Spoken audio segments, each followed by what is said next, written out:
The Whistler.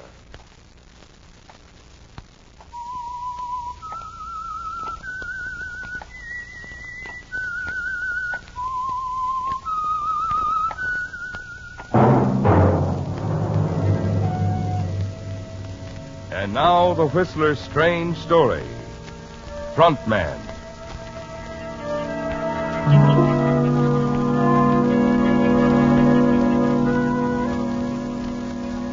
The dangers involved in his weekly visits to the small cottage at West Beach were great. Oh, yes, Steve Conant was well aware of that. He was well aware of the fact, too, that his reputation was at stake. The spotless reputation of Steve Conant, prominent attorney at law. And he wondered if the girl who stood with him now on the darkened porch of the cottage, the girl he held in his arms, was worth the risk. You really have to go back to town, darling. You know I do. All right. Take care of yourself, counselor. For me. Sure I will. So long, Red.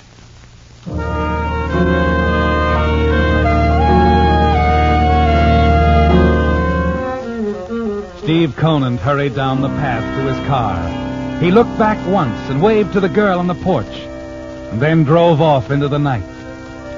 An hour later, the lights of the city came into view as the highway crossed the Black Mountain Bridge. And then, as he reached the city limits, glancing into the rearview mirror, he saw the police car approaching. Then it was alongside, and he pulled over to the curb. What's the trouble, officer? I thought I recognized you, Mr. Conant. Oh? Well, There's why? been a request to find you and ask you to come down to headquarters, Mr. Conant. What's up? It's your brother. He's been picked up and held without bail.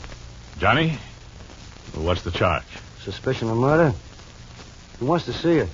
What for? He knows I won't do anything. He says you're his alibi.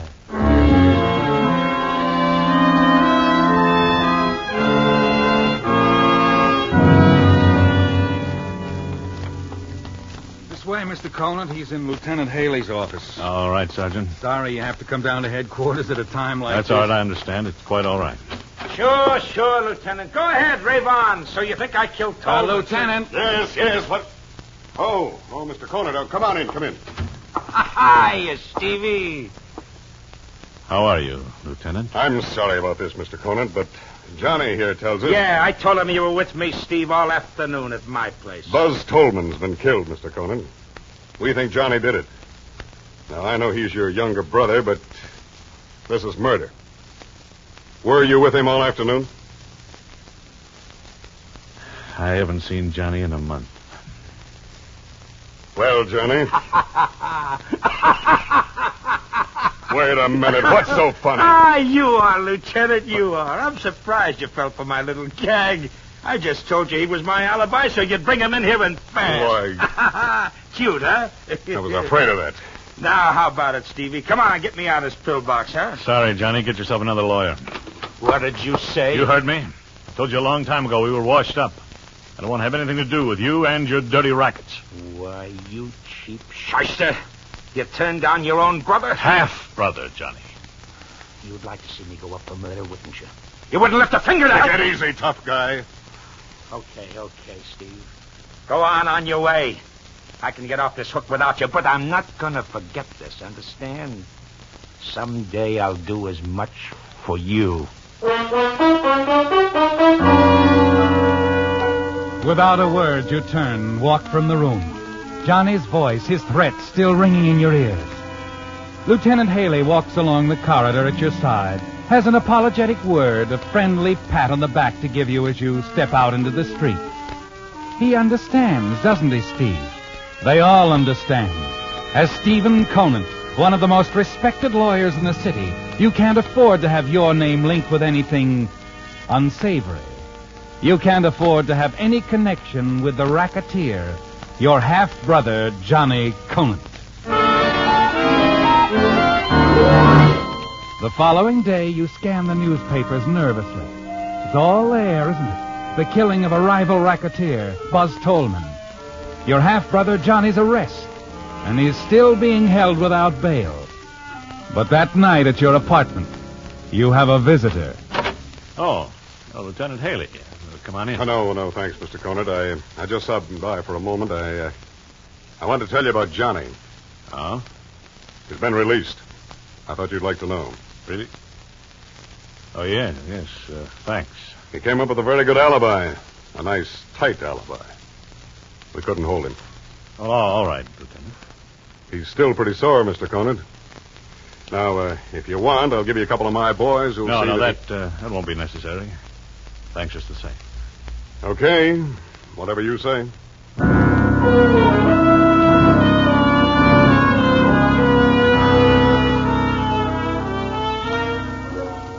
A quarter of an hour after the lieutenant is gone, you hurry downstairs to your car, drive across town to a small apartment building. You ring the bell under the nameplate Edna Watkins, then climb a flight of stairs to apartment 202. Oh. Hello, Steve. Hello, Edna. The boyfriend around? Sure. Come on in. Here's the rest of the family, honey. Hiya, Counselor. Johnny boy? Anyone follow you? No. Lieutenant offered to give me a couple of his boys. Protection. I turned it down. That was a great act we put on at headquarters, wasn't it, Steve? You should have seen it, baby. A cheap shyster, I called him. They'll never connect us now, Stevie. How could they? A big shot lawyer like Steve here, mixed up with a dirty racketeer. Hey, now watch that, baby. What a front for little Johnny's bigger and better business. And watch us grow, baby. Bookmaking, numbers, slot machines, punchboard, protection. With Tolman out of the way, little Johnny takes over. The whole lucrative business will be coming over our desks, Steve. Yeah, sure, Johnny. Only we gotta be careful. And speaking of being careful, you sort of got your signals crossed up yesterday afternoon, didn't you, Steve? What do you mean? You were supposed to be here in town. What were you doing up at West Beach? How'd you know I was at West Beach? Checking up on me? No. One of the boys saw you heading that way. I had business there. Well, okay. Only the next time let me know, huh? Well, I gotta run out for a while. Edna, how about a beer for Steve? Sure. Where are you going, Johnny? I gotta see Lou about the payoff of that Tolman alibi. I won't be long. Keep our boy entertained, will you, Edna? Okay, John. Johnny. Yeah? I've been wanting to talk to you about Lou. Can you trust him? Sure. Up to a point. But look, I don't really trust anybody in this outfit. That is, outside of you and Edna. The three of us are the only ones any of us can count on. Well, I'll see you later. You hear that, Edna? He trusts us. Here's your beer, Counselor. Thanks, Red.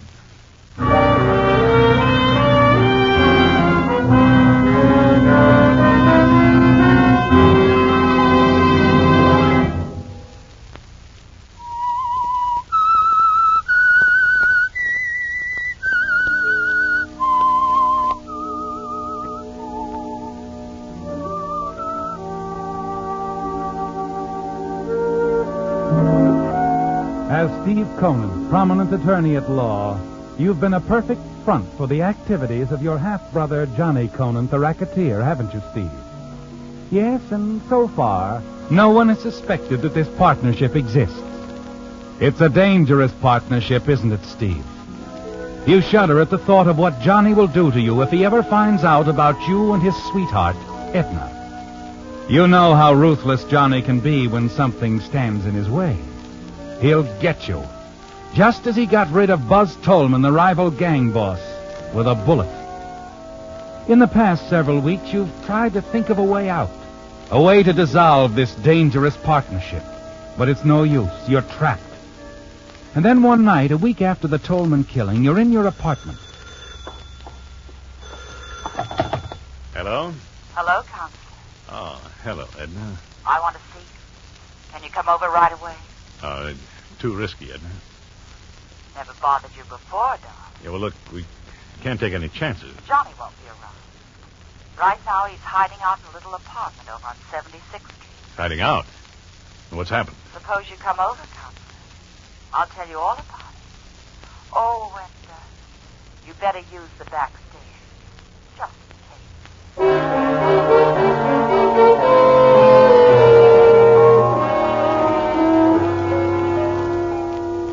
case. Here, Steve.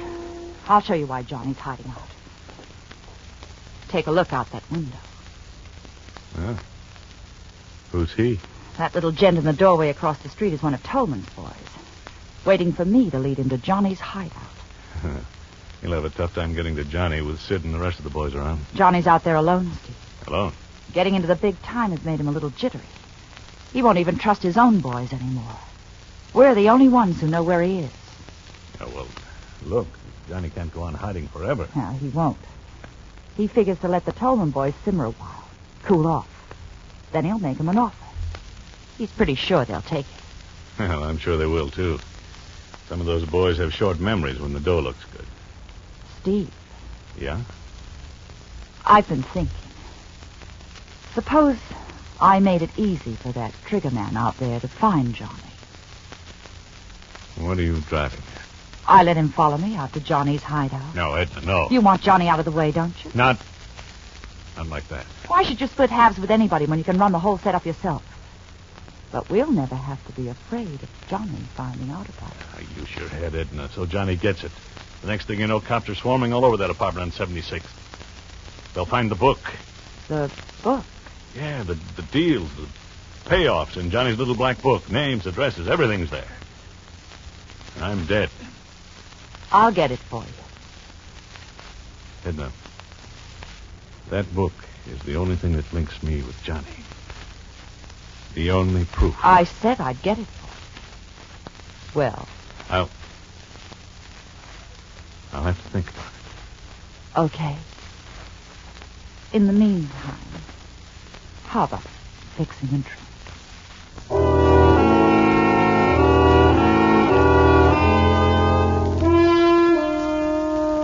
Edna has hit on the solution, hasn't she, Steve? The way out you've been looking for. It will cost Johnny his life, but you'll have the black book. And that's more important than anything else. Yes, even more important than Edna. Without knowing it, she's solved another one of your problems, hasn't she, Steve? Something else that's been on your mind for a long time. That evening, before you leave her apartment, you've made up your mind. Edna, Yes, darling. when can you get the book? Tomorrow. Do I put the finger on Johnny? Yeah. You put the finger on Johnny.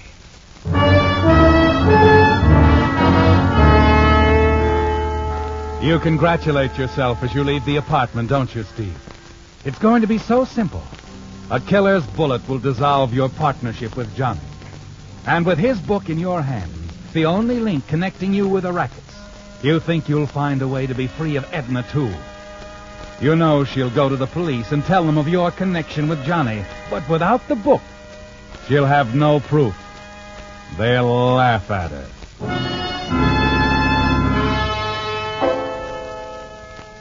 The following day, you wait anxiously for some word from Edna, but nothing comes. And then early that evening... Hello? Steve, I want to see you right away. Something wrong, Johnny? Suppose you get over here and we'll talk about it, huh? Oh, sure, but Johnny!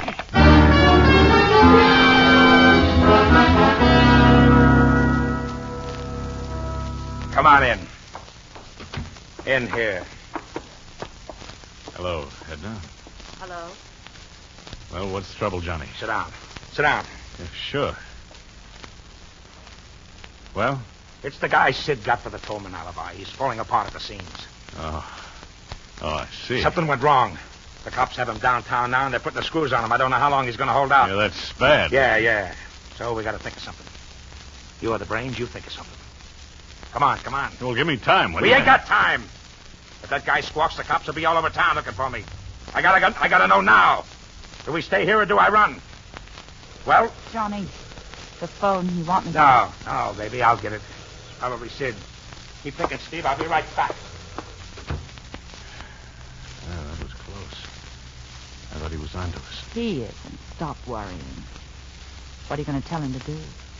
Well, it depends. What about the little man with the itchy finger? Didn't you see him when you came in? He followed me here. He's right across the street, waiting. Okay, we won't take any chances. I'll tell Johnny to run for it. The minute he steps out, Okay. The book, Edna. You got it? Uh-huh. It's in a safe place, John. What are we going to do, Steve? Well, Steve, you ready with some advice? Yeah. You run. I run, What's so funny? Relax, Steve, relax. That was Sid. He just got word the cops let my alibi go. The guy who alibied me didn't spill a word. That's good, Johnny. Good. Yeah, so we can all relax, huh? Little Johnny stays right here. Edna, get a bottle of beer for the counselor. No, skip it, Edna. I'll be running along. Well, you just got I here. got a big day tomorrow. I think I'll run along, too, Johnny. It's late. I'm sort of tired. Huh? Okay, everybody's scrambling, huh? Okay, I'll see you tomorrow, huh, baby? Sure, Johnny.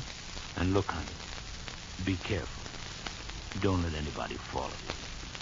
I'll be careful, Johnny.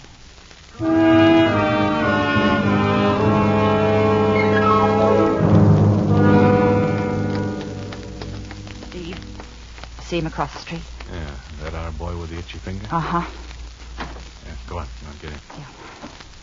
Notice he's got a good view of both the front and side entrance to the apartment house. Yeah.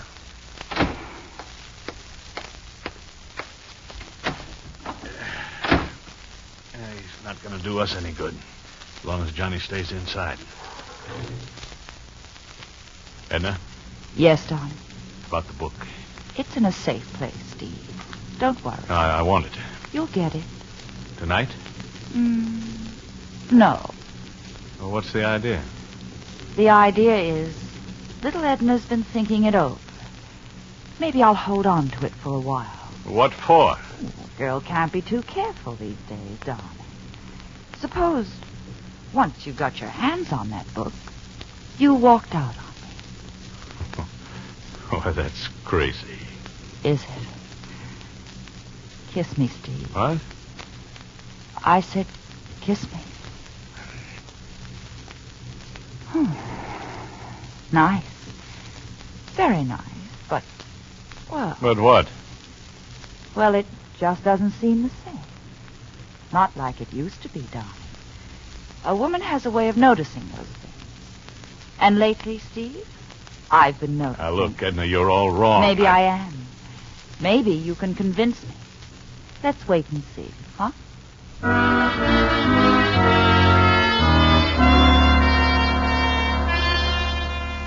She suspects, doesn't she, Stevie, that your only concern now is getting the little black book. Once it's in your hands, you'll be free of any connection with Johnny and the racket, and you hope of Edna, too. You realize you're going to have to proceed cautiously. Do your best to convince her she's wrong. And later that evening at her apartment. But it'll work, Steve. I know it will. Sure, but why me, Edna? You'll have to be the one to call Johnny, Steve. He'll run like a frightened rabbit. Okay, but I have to drive by the apartment and make sure that trigger man is still there. He'll be there, darling. You don't have to rush away right now, do you? Fix me another drink. Hmm? Yeah, sure, Ed. Anything you say.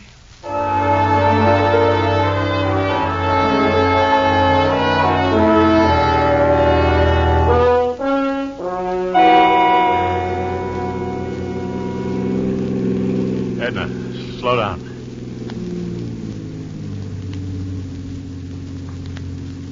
Well, Yeah, he's still there. Waiting for Johnny. now all you have to do is phone. Where am I going to find one at this time of the morning? There's an all-night drugstore around the corner. Yeah, okay. I'll drive on out to West Beach tonight, Steve. You'll come down in the morning? Yeah, sure.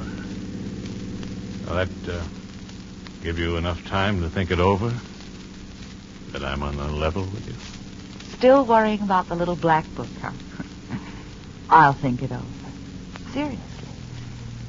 Well, there's your drugstore. Sure you can get back home okay? Yeah, I'll grab a cab up in the avenue. Night, Red. Night, darling. Oh, that's better. So much better.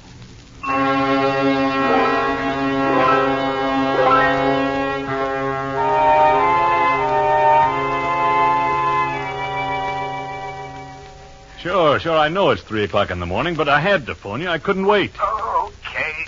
What's up? That alibi of yours, Johnny. Let him go, didn't they? Yeah, sure. And he didn't spill a word. It's a smokescreen, I tell you. I just found out he did talk loud and long. What? Yeah. And right now the cops are ripping this town wide open looking for you. You better get out and fast.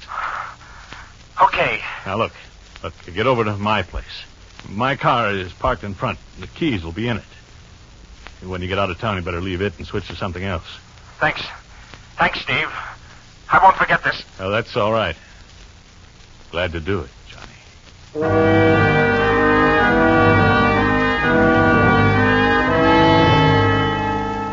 You leave the drugstore, hurry down the street toward Johnny's apartment house, and arrive just in time to see Johnny step out the front door and turn into the alley.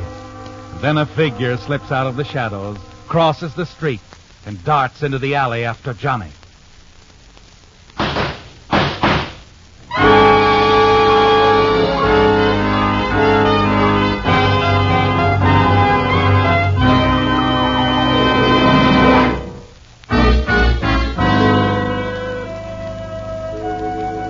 It's done, isn't it, Steve? You're certain Johnny is dead, shot down in a dark alley by a rival gunman.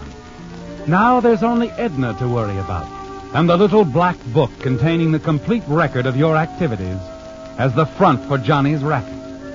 It's the only link between you and Johnny and the rackets, isn't it? And once it's destroyed, you'll be free. And getting the black book from Edna isn't going to be a difficult task. You're thinking about that as you return to your apartment. Fix yourself a drink, and then... Hello, Stevie. Johnny. Let me in. Let me in. Johnny, what happened? He messed me up pretty hard. One of Tolman's torpedoes waiting for me in the alley. But I got him, too.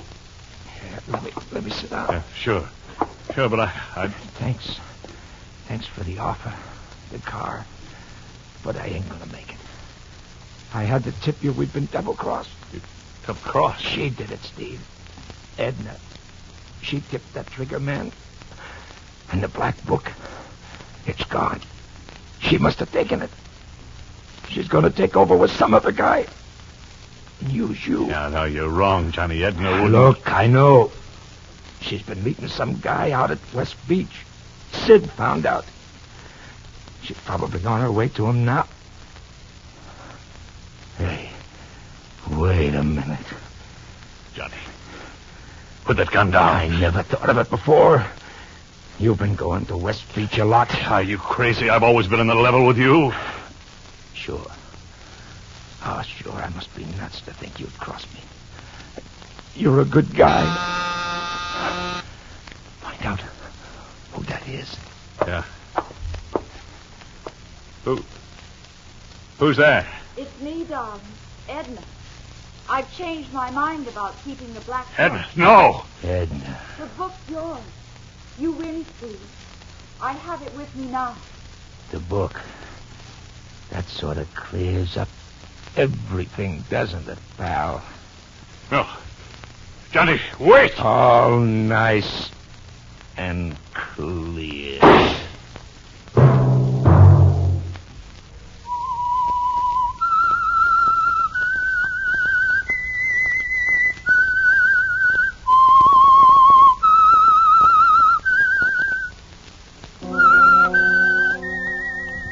The Whistler, previously released by CBS, the Columbia Broadcasting System, for listeners in the United States, has been rebroadcast for servicemen and women throughout the world.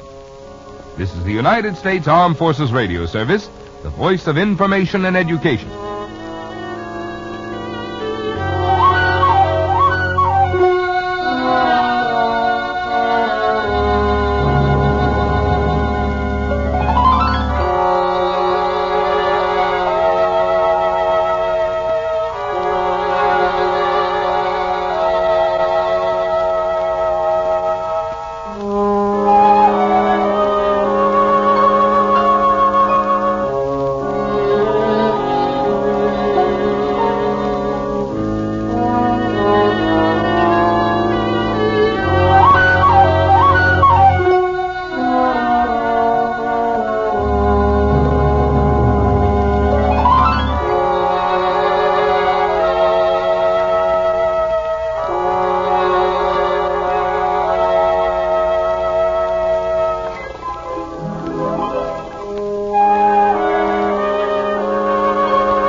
You've been listening to the OTR Gold Network.